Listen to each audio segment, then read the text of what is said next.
থানার একটি চাঞ্চল্যকর ধর্ষণ মামলা এবং একটা শিশুকে নির্মমভাবে যেভাবে ধর্ষণ করা হয়েছে, আমাদের রংপুরবাসী সবারই আশা যে এই মামলার দ্রুত আমরা বিচার চাই, দ্রুত তদন্ত প্রতিবেদন নিয়ে যেন দ্রুত ট্রায়ালে আমরা যেতে পারি, বিচারে যেতে পারি।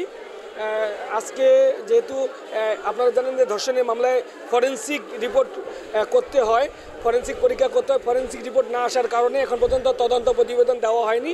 বিজ্ঞ আদালত দ্রুত এই মামলাটি তদন্ত শেষ করে বিজ্ঞ আদালতে জমা প্রদান করার আদেশ প্রদান করেছেন এবং সেই সাথে আসামিগণ আজকে জেলা জজে জামিনের আবেদন করেছেন। আগামী 15 তারিখে সেই জামিন শুনানির জন্য দিন নির্ধারিত আছে।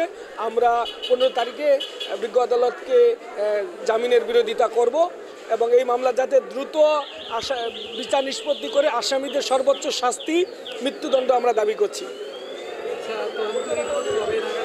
সেই 21শে ফেব্রুয়ারি সবচেয়ে পবিত্রতম একটা আন্দোলন শুধু নয়, সেদিনের সকালবেলা আমরা অনেক বেশি আমাদের কাছে শ্রদ্ধার, অনেক বেশি পবিত্রতার, সেই প্রভাত ফেরিতে যাওয়ার জন্য যে ফুল কুড়াবে একটা শিশু, এমন বাংলাদেশ, সেই বাংলাদেশে সেই শিশুটাও নিরাপদ থাকলো না, সে ধর্ষণের শিকার হলো।